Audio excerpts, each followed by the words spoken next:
Everybody, please join me in thanking Karen, Leah, and James one more time.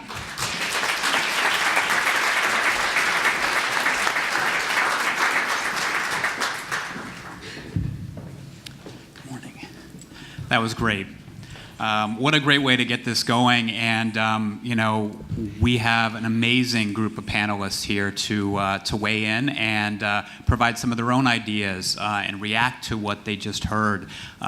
You all have the bios in your packets today, so I don't want to waste a lot of time, but we've got some amazing panelists. Starting on the other side there, if I can see him over these or under these microphones, David Kramer from principal with the Hudson companies. We've got Brad Lander, who's a member of the City Council and a longtime library advocate and expert. We've got Mary Dempsey, who's the former commissioner of the Chicago Public Library and is the president of the Philip Corboy Foundation. I hope I got that right. And Vicki Bean, HPD commissioner. We're thrilled to have her here today. And Michelle De La Uz from the Fifth Avenue Committee.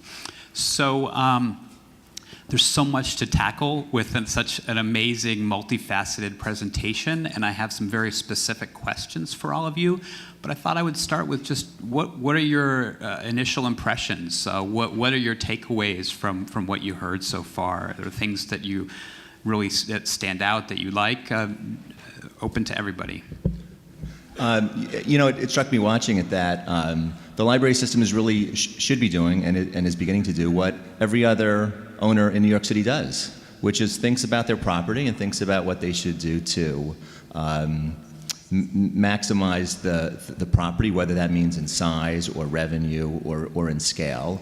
And a lot of us have been walking around the city for decades looking at libraries and post offices and all sorts of civic institutions and thinking certainly in many instances there's a benefit for just keeping it as is, that there's a benefit to open space, whether it's the school playground that some people might eye or the small post office and the scale and the context. But there are plenty of opportunities throughout the city where, exactly as Jim and his team pointed out, there's a great chance to do a win-win, which is a new library branch that gets subsidized by additional FAR. And it makes a lot of sense to absolutely start this conversation, and whether it's every project that they listed or just begin to pick off the lower fruits, it absolutely is time to start that conversation. So I love David, and I think he's does some brilliant work, and I think his thinking is essential, but I also really think that's like 100% the wrong place to answer your question. Really, the right place, it seems to me, to start answering your question is wow. What an incredible set of creative ideas about what the city's future looks like, and how and where communities come together and learn and create and interact and build community and get inspired and think about what's possible for our shared future in a way that's not at first commodified in FAR and financial value. So, and I don't mean we don't have to get there, because we have to pay for it, and we have to think about it in real physical terms, and it has to pencil out, and we have to build it, and we have to bring the money that's necessary. But I just think for 1 minute, I want to start by saying, wow, this is an inspiring set of ideas about what's possible for the shared future we could get if we jump over some very big hurdles that we've set ourselves. And so I want to thank Center for an Urban Future and Revson Foundation and the Architectural League, because you have to be inspired and see that future first, and see it in a deep way worthy of the public commitment necessary to move us over some very large hurdles. Because from where we are to where this future is in terms of appreciating the value of public branch libraries in the 21st century, spending enough public capital and public operating funds in addition to finding the real estate opportunities, we are far from it. Balancing the idea that it's essential infrastructure and has a role in resiliency, that there's room for this kind of creativity and design, and that communities have to be invested and see it themselves. And in so many ways they already do. I mean, they're flocking to it, and yet helping move that into being effective community organizing and public demand, we are nowhere near there. And I'll just end sort of where I began. The problem then becomes that most people hear this debate in the depressingly polarized, what I call Rebney versus NIMBY frame of how to think about our land and real estate, and step away from the hard conversations.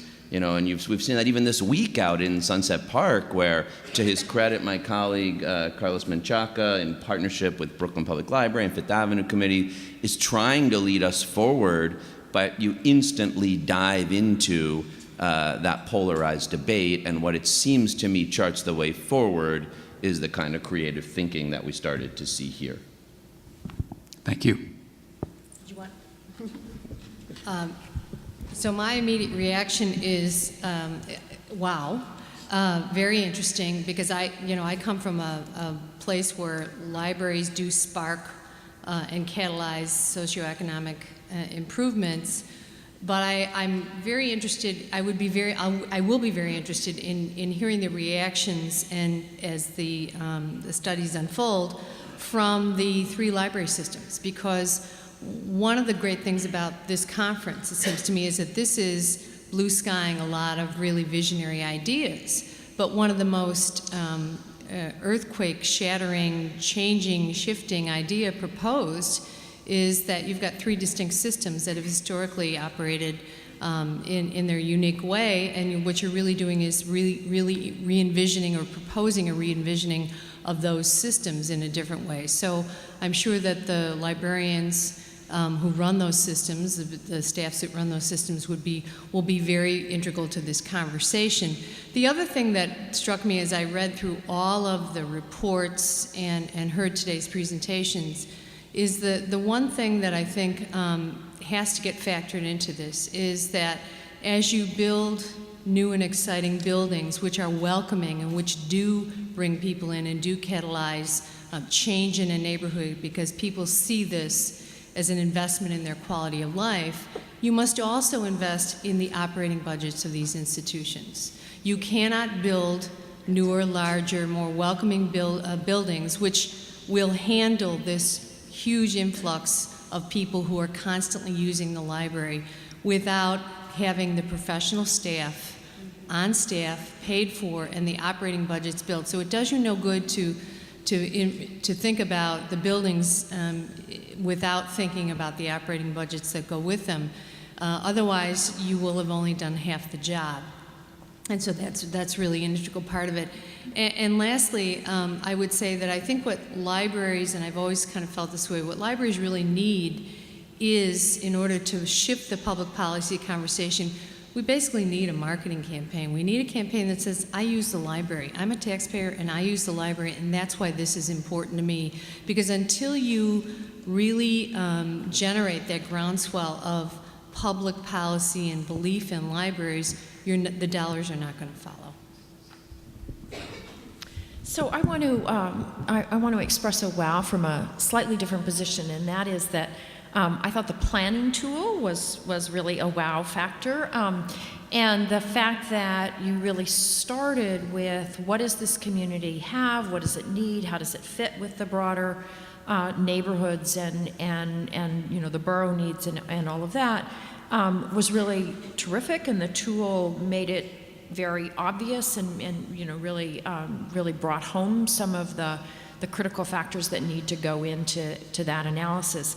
And I think that can help bridge the difference between David and Brad, because really if we focus on if we focus on what are we trying to achieve, what does this neighborhood need, what is this neighborhood all about, how are they using the library, what other needs do they have that this resource could either the library itself or the land that the library occupies could be used to help serve, then we can get away from some of those polarized debates. And I think that it's really important to recognize that the polarization is I think, at least threefold, right? One is the polarization between, as Brad says, NIMBY and REBNY, the polarization of the three different branches, but then the polarization within the city itself, or within the government aspects of the city, that we really have to be careful, because the impetus would be for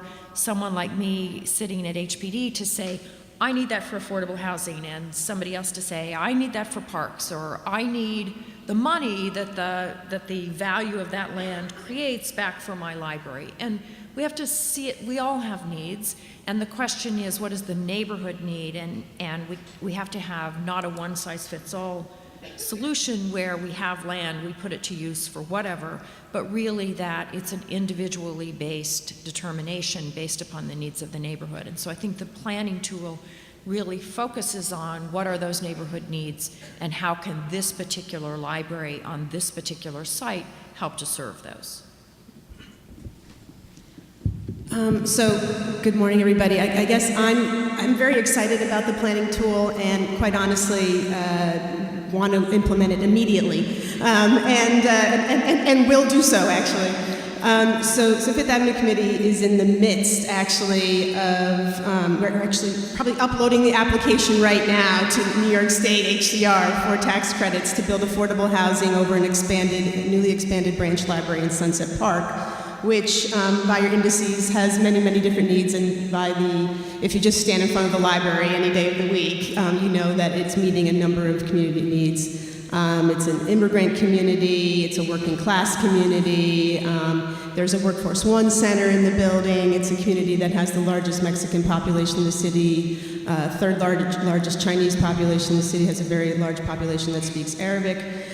So it's a very diverse community meeting many, many needs, and it has a public school system that is well oversubscribed, so the library is serving that need, in addition to the fact that the significant portion of the population is under the age of 18. And so we're literally in this process of the REBNY versus NIMBY versus We Love Our Library, and we desperately need affordable housing conversation. And I think, so much of it is visceral and anecdotal rather than thinking what can happen. And we're working through that while at the exact same time actively seeking the funding to move forward.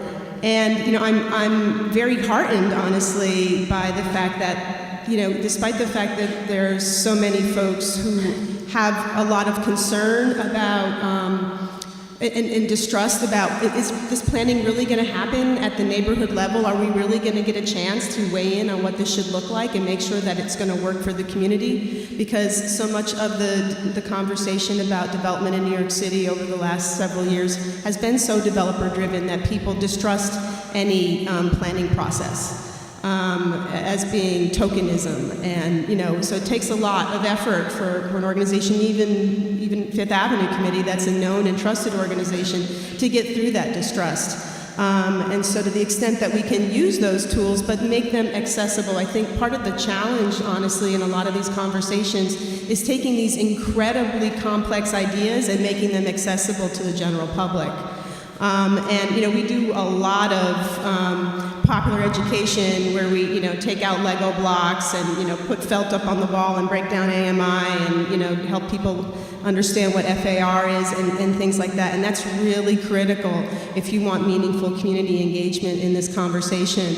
But I can tell you, on Monday night, so the first Monday after Thanksgiving, on a day that all of a sudden became rainy and cold, we had over 150 people in Sunset Park talking about what the future of their branch library should be like, and the number of kids that got up and spoke was just so inspiring. I'm ready to do a visioning session with like 10-year-olds and 8-year-olds now. So, but really, we really do need to take these tools and make them much more accessible to the general public. And not just linguistically, but really, understanding the different educational levels that exist in neighborhoods if we really want meaningful engagement. All right, thank you. And I should say that in the final session of the day, we're going to have a major presentation about community engagement in libraries. Frankly, throughout the day, we're going to be having that discussion. When I was talking at the beginning today, I outlined, I think, one of the major findings of our recent Re-envisioning Libraries report, and I think one of the reasons we wanted to have this conversation today and these presentations, and that is, the average library in New York is 61 years old. There are more than $1 billion in maintenance needs for New York City's branch libraries. So we know, we're not going to get 207 new branch libraries, but we do need some. And there's not a lot of capital dollars, or there haven't been for that. And so, as I think James's presentation showed, maybe there's an opportunity where we can look for new housing development, which we need as a city, to kind of help pay for some of the new libraries that this city badly needs. And Commissioner Bean, I was hoping you could kind of take the first stab at this question, and that, first, congratulations to what you and your team and the administration has done by putting forth this ambitious goal for affordable housing development in this city. We all know how important that is. And I'm just curious of your thoughts. Is there a room for what James and his team presented around, libraries in new housing development? Could that help you get to your target goal, but while also helping create new libraries? Absolutely. I'm counting on some of the library sites to provide some of those 200,000 units. So absolutely. I think the critical question, though, is, again, it goes back to this question of the resource that's available and how do we really capitalize on that? Because if all we're doing is taking my subsidy money to pay the libraries, then we really haven't accomplished all that much. We've just moved money from one aspect of the city's budget to another, right? So we really have to be harnessing the market as well. And so I do think that what we're going to need to see is mixed income housing, where some of the market rate housing is helping to subsidize both some of the affordable housing and the library's capital needs as well. I think it would be unrealistic to assume that we're going to have a sort of all affordable building that's going to be able to contribute enough to the library's capital needs that would work, right? It's going to need to be mixed income, which we want to have mixed income buildings across the board and mixed income communities. So that's not a downside. That's just a feature that we really have to be realistic about what needs to come in from the private market to support the library's needs, and to mean that it's not coming out of my subsidy budget as well. Well, if the $12 million figure that James mentioned for Brighton Beach is an example, clearly there's some market interest out there, at least for some of these sites. I'm curious for other comments, Brad, David, Michelle, on this kind of opportunity around kind of, we know we want to create new housing, but maybe we can get some new library or expanded library branches in there. What needs to happen for that? So I completely agree, and it's part of the reason why I've sort of stuck my neck out and I'm supporting the Brooklyn Heights library proposal, and I'm supporting the Sunset Park library proposal. But I do think, and I know you did some of this morning, but I want to do it again here, the public capital and operating commitments for the branch libraries has to be increased, and I think we should start there. We can't have a 21st century library system with what we've been investing in the libraries in recent years, and if it's a public sector need and goal, you could clap. Not for me, but public sector investment. If that's the goal to begin with, then we have to be honest about it, and we aren't doing it. I mean, I'm proud of the New York City Council's discretionary capital commitments to the branch libraries. That is an absurd way to pay for essential public infrastructure. And so we have to start there. We need a citywide, in partnership with the three-system, capital plan. And we're not going to have $1 billion in next year's budget, but and so the city, to its credit, is engaged in, for the first time ever, an integrated 10-year capital planning process that's thinking across need and trying to imagine the city's capital budget as a priority statement in some ways of our infrastructure goals. And there is a dialogue underway, though we won't know till we really see the document, about including the libraries in there. But we've been pushing for years, some of us, to see a public commitment on the administration side to the libraries, and to partner with what we've been doing. We have to start there, and we have to have the operating funds, because it's wonderful to have the new space, but if you don't have the librarians and the technology and the staff and the support for programming, then you can have what happened in those NYCHA community centers, where we built like 20 new NYCHA community centers, and they're vacant for a long time, and that's not, and you can be thoughtful about how to integrate that as well. We have all kinds of other programming resources, and we could be far more creative, and the three systems have been far more creative about how to fill them up, but there's still room to keep doing that, capitalizing on the universal pre-K and after school and other kinds of resources. So that to me is like the starting point. And if you don't make that the starting point, then NIMBY critics who want to say, and let's not forget this, it's not only that people are saying, well, you've starved the system, and so now you're insisting on developing on our libraries. There are a whole set of people who've been very effective in their public communications who say, actually, you starved the system of capital for the purpose of creating the need for development projects so you could develop on our branches, which was our goal all along. That is a wacky conspiracy theory, but it not only they say it, 10,000 people signed on to a Move On petition or whatever, an online petition, for some of the reasons that Michelle was talking about. So let's start by talking about the need to recognize the public resource with public resources, and then say, in addition, the need is great. We must also have public-private partnerships, and we can achieve better things with those public-private partnerships when we're smart and thoughtful about them, because it's not only the value of the real estate, though it's in part the value of the real estate, it is the opportunity to create these kinds of creative, inspiring, mixed-use spaces. Then you need to balance that and figure out how you parse out that value and what you want where, and I entirely agree with the commissioner that this combination of good data and thoughtful community engagement process and reality about what you can make work in a deal given the resources that you have to be brought together to do it. Go ahead, David. Brad, you're so wrong. I just wanted to say that.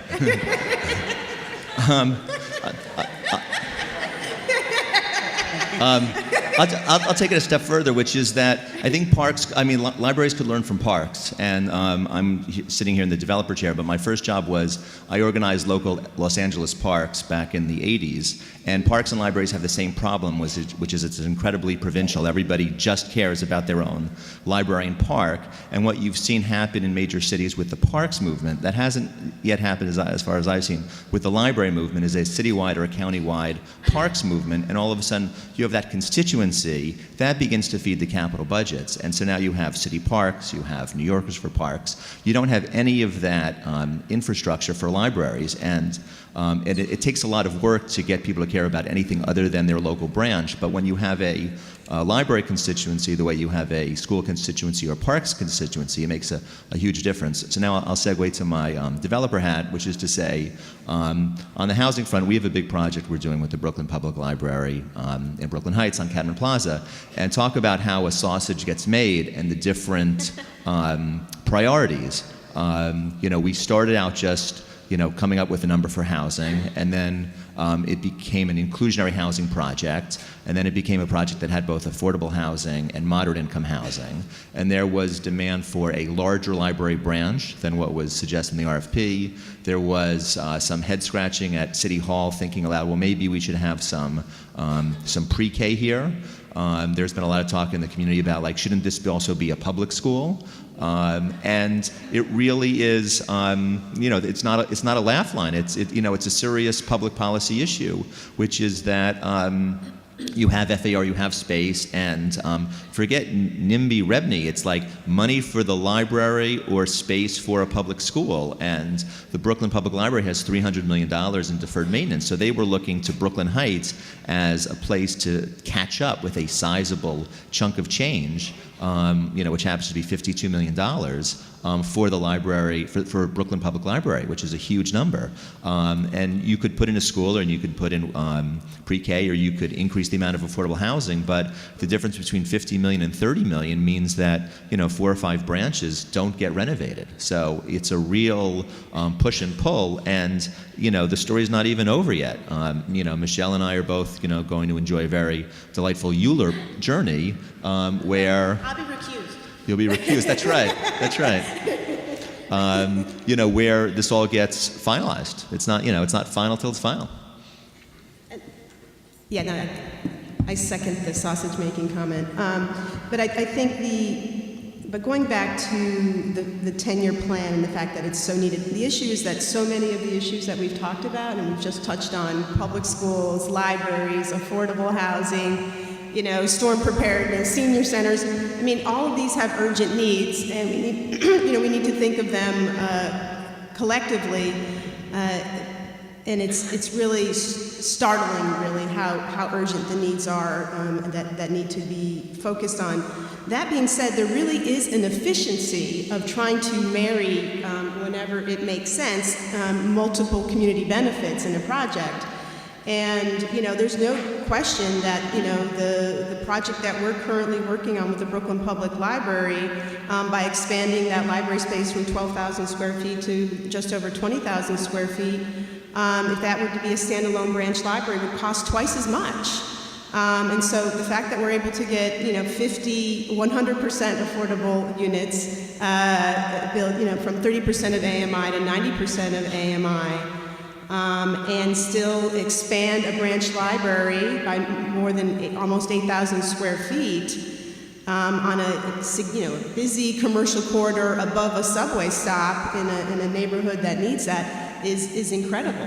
And that's in a market that isn't as heated as Brooklyn Heights, and it's moderate density at R7A. So there's a lot of potential out there to meet a number of public benefits and public needs. I want to turn to Mary in just one second, because we've got some great learnings about, I think, what you did in Chicago, and I think everybody wants to hear about that. But just to kind of seize on some of the discussion right now, I wanted to turn back to Commissioner Bean and maybe some of the other panelists about, what's your advice for all of us that are kind of intrigued about the zoning ideas that the team put forth, and you talk about, I think Brad, very smartly talked about, we need to first kind of deal with the city capital commitment for libraries. That's important. Hopefully that will happen to some extent, but and you talked about the need for market solutions to this. What's needed? What's the next step? What's your advice to the library systems to move forward with this as one solution? Just curious what you think should happen.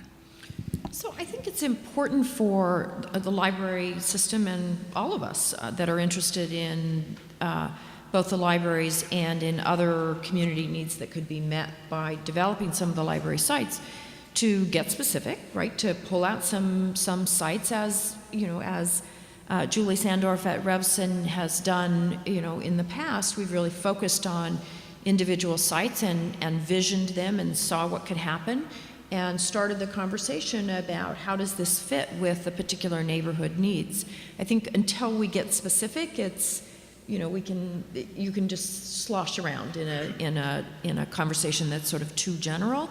I think it's really important in getting specific to have some different models, right? So that we recognize that the individual neighborhoods will need different things. And so maybe there's a model of some market rate, some affordable, and the library. Maybe there's a model of market rate schools and a library. Maybe there's, we just need different models that fit different neighborhood types and different neighborhood needs.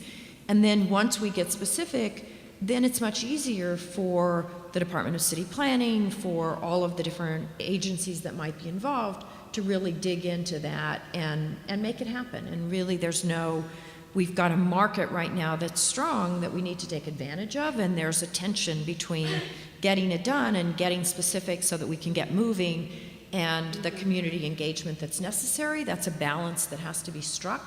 But I do think that the next step is to really get some specific proposals that we can truth test on the ground. Okay, great. Now, Mary, you mentioned when you first were talking about your curiosity about the library systems here, and I did want to mention that we have very strong representation of the 3 public library systems from New York City here in the room today.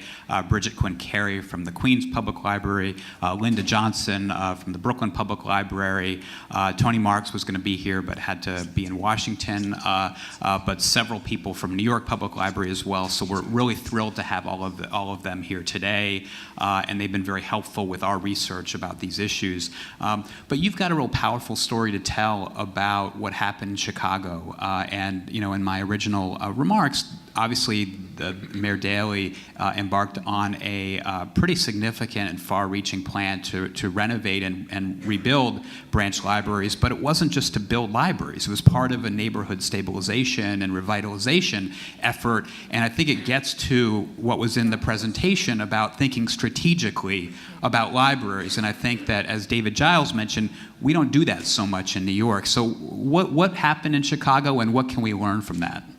Well, I think we owe a great deal of thanks to Mayor Daley's mother, who and his father. His father was a mayor of Chicago as well, and so he and his brothers and sisters were educated in Chicago. They loved the neighborhoods of Chicago. They understood that, like New York City, Chicago is a city of distinct neighborhoods. And when I was asked by the mayor to take over this position, he said, look, the most important thing for me is that libraries be a catalyst, along with schools, parks, libraries. I believe every neighborhood needs strong schools, strong parks, strong libraries. And at that time, this is 1994, there were probably 88 locations of the Chicago Public Library, at least 60% of which were rented storefronts, or they were one room in a subsidized housing high-rise. Very, very threatening environment. If you were in the wrong gang or live in the wrong building, you certainly aren't going to go into that one-room facility. The storefront libraries were inadequate for a lot of reasons. We never had Carnegie libraries in Chicago, and actually that worked to our advantage when we decided to your point, develop a plan. And what I said to him was, well, we're going to have to plan this out, and it's going to cost a lot of money. And to your point, Councilman, he put together a dedicated funding stream for capital. But we were encouraged, forced, coerced, but it was easy to work with other city departments. So we worked very actively with the schools. We worked very actively with the planning department. We looked at demographic shifts. We worked with private developers to determine where they were going to be putting mixed-use housing or affordable housing or more market rate housing, to determine if we were going to close 2 storefront libraries and try to locate a 15 or 16,000 square foot library to serve all of that growing community, where that should be. In one case, a developer actually donated the land to us. Just saying. I have an anecdote that almost matches that. But it really became a citywide initiative that was both public and private. The schools are, like here in New York, the schools are a separate sister agency, but 2 of our new branch libraries were built on land donated to us for $1 by Arnie Duncan, who was then our head of schools. He's now the Secretary of Education. But we went to him as part of our plan and said, you've got an excess of property at this particular school. We have a demand for a library. We have a need for a library here. If you would parcel off an acre of this property or less than an acre of this property, we could build a library that will enhance the entire community. And in one of those cases, it was located adjacent to a park as well. So we really always thought of it in terms of how do we create something that is good for the entire neighborhood. We never became as ambitious as what you're talking about doing here with the building the housing, but I think it's a really intriguing idea. If the library continues to have its own specific identity, it's very important. You know, we talk about libraries as safe zones, as neutral zones. They have to have a strong identity that's going to draw people in from not only just that housing area as well. But to me, the most important thing we did was to have a plan. And our plan said, get rid of these storefront libraries, build welcoming, safe, technologically equipped, and very richly resourced libraries that have community spaces. Every one of our libraries is accessible by public transportation, as I'm sure they are here in New York. They have to be, otherwise people can't get to them, or they can, or they have to be able to walk to them. They have to have community rooms where you can have the rich programming that libraries bring. And to your point about, you talked about two very exciting projects. One that you're still planning, and I appreciate the sausage making, been there, done that. And I also appreciate the project that you're about to bring out to the public. The minute you bring one of these big projects out, that's when the excitement starts. It's hard getting to the first one, but the first library that really made a difference for us was the Near North Branch Library, and it's profiled in a book that Julie mentioned, where People Are Tired of Bowling Alone. Robert Putnam, who wrote that book, wrote a second book called Better Together, an entire chapter of which talks about how the Chicago Public Library's branch libraries bring people together into that great third space that is a library. The very first one that really made that difference for us was the Near North Branch Library. It was built on the edge of the Cabrini Green housing project, which at that point was one of our more notorious housing projects, and the edge of the Gold Coast, which is a very, very upscale part of Chicago.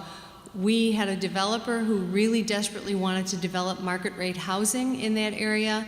He donated a piece of land to us. We built a branch library, and it became a catalyst to bring both communities together, and really did begin to mark a significant change. From that, we started to get more excitement around the projects that we were doing across the city. That's great, and I think it's important for people to know that it wasn't just that you built all these new libraries, but there really was that catalytic impact on neighborhoods.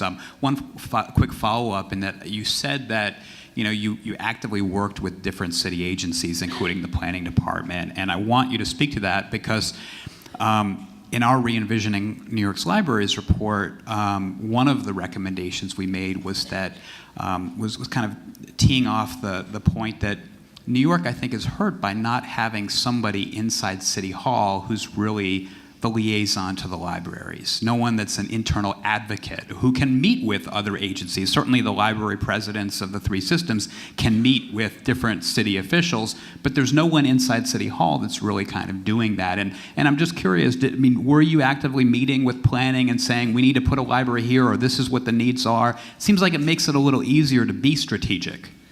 I was meeting I made a point of, first of all, the mayor gave me full rein to do that. But I made a point of going to planning. In one instance, we have a community that's called Little Village that's probably 85% immigrants, first generation Hispanic, mostly from Mexico. And we desperately wanted to put a library there. We were at the tail end of our second bond, and so we were trying to piece together little pieces of money from a variety of areas. We realized that the Chicago Fire Department had purchased a huge piece of property and knocked down a really bad commercial strip that was really had fallen into disrepair, and they were going to take this big piece of property and plunk their fire station right in the middle of it. Fortunately for us, we all worked through something called the Public Building Commission, which is something that might be a model you might want to think about here in New York. The Public Building Commission is actually a countywide agency, but its responsibility is to make city government, sister agencies, schools, parks, libraries, fire departments, police department, their client, they actually help work with you, the client, to develop the project.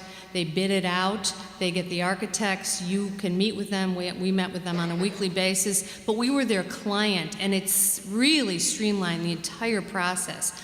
But in working with PBC on so many other projects, We said if the fire department just moved its its whole building over to this side of the property, we could put a library on this side of the property. The fire commissioner was delighted with the concept. So we took something that was originally planned to go in the middle of their property, moved them to one side, we were on the other, and we now have a shared campus space, which really was fun. And it was a great project, but we did it because we all talked to each other about how to do this. And having the Public Building Commission there to bid and plan and work with the architects and to actually find the architects for us. They would bid out these projects for us, but we had huge input. That really streamlined the entire procurement and bidding process, which I know was identified in your report as kind of a hindrance as well. Brad?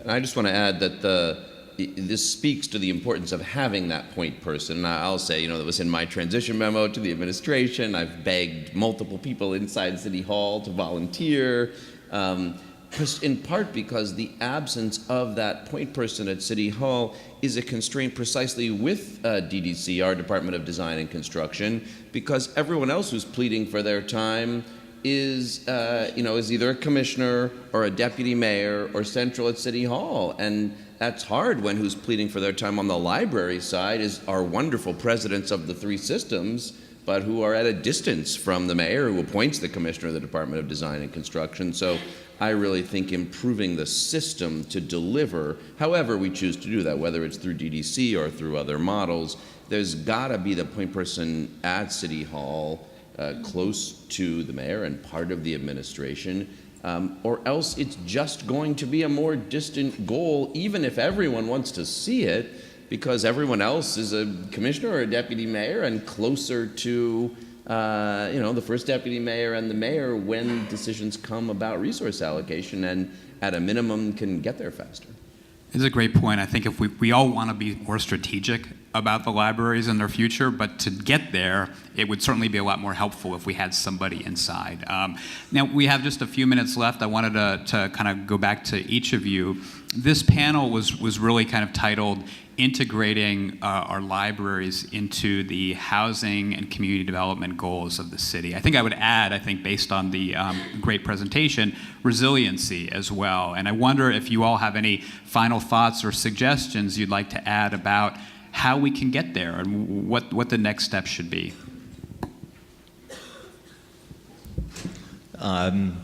So final thoughts. I think the Brighton Beach project is very exciting, and part of this is there's strategic overall, and then there's sort of block by block, just getting projects done. And so the idea of doing something that involves resiliency, I think, is brilliant. Having there aren't that many branches that have a lot of FAR available. When we the center's report, which had an entire section on what the available FAR was. For each of the branches, maybe two of the branches had 200,000 plus square feet FAR, and the rest at the most were 50 to 60,000 square feet. So I think those are the types of projects that, as we march on, make the most sense, and that creates momentum. Two maybe somewhat smaller thoughts. First, I've been very enthusiastic about the relationship between our participatory budgeting effort in the City Council, which is now growing and taking place in half the districts across the city. Every single year, a library project has been a winner. I don't know how many folks have some sense of participatory budgeting here. All right, not quite half. Now it's up to 24 council members who have taken a meaningful chunk of our discretionary capital, at least $1 million each, and said to our constituents, we'll have a sort of brainstorming, project development, ballot, and vote process for how some of that money gets spent. And not surprising, because people love their libraries, library projects are on the list every year and do very well. And while they don't tap the real estate values in the ways that we need to, they invest the public in spending capital in thoughtful and creative and smaller, but still very important ways in the branches. And I think there's a nice way to use that as part of building the citywide advocacy constituency and investing in the creativity.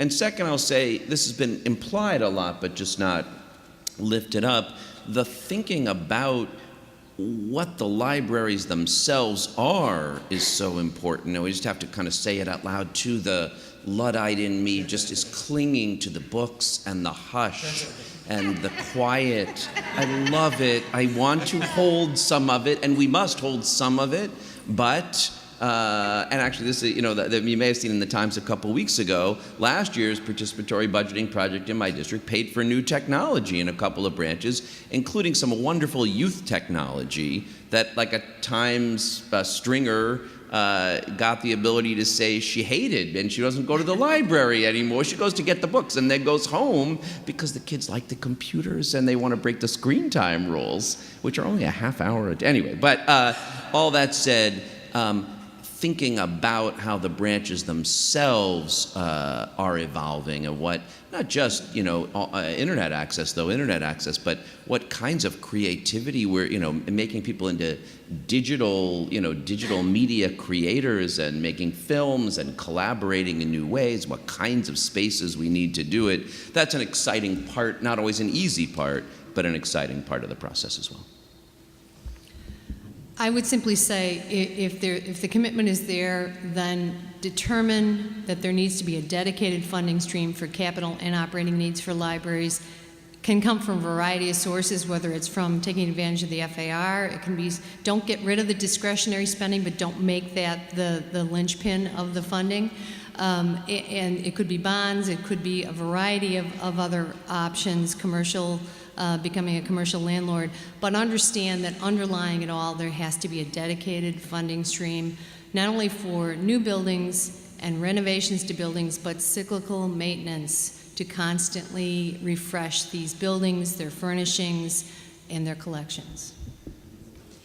So I guess I want to make a couple of points. One is that I think, and this really goes back to your point about having a plan. I mean, we need to have a plan about how we're going to finance the libraries in general, what kinds of libraries provide opportunities for some additional use of the land and which don't, which libraries might benefit from partnerships with schools and others from affordable housing and those kinds of things. But part of that plan has to be, what is it that the library stands for in this community? Maybe it's hush and quiet and the feeling of the leather.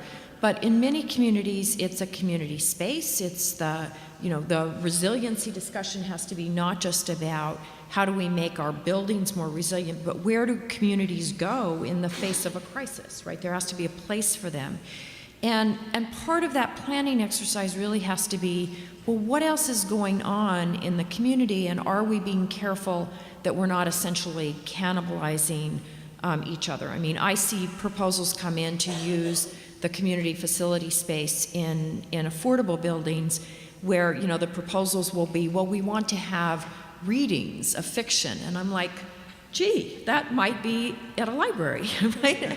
Why would we put another space here when we're not providing that space down the block in the library, right? And so we really have to start to have those conversations about how does this fit with the neighborhood as a whole?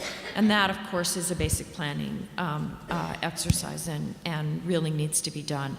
But the second thing that is the counter to that is, we do need to get some momentum going, because there is nothing like seeing the first few to generate excitement and to generate ideas and visions about what can happen. And so you kind of have to do the big planning, but at the same time get some examples out the door. So to that end, we hope to break ground in 2016, to echo the chorus here about the plan, it's very, very much needed, and I just think that, and I'm looking forward to the community engagement conversation later, because that is just so critical to the conversation, because people are so invested in their libraries and trying to figure out how all the different community needs can fit together. We obviously have friends of the library groups, we have community boards, just certain, small examples, but we really need to engage them. And I think, we need to take this show on the road, literally, to help more people understand the potential here. All right, that was great. Thank you all. Please join me in thanking our panelists.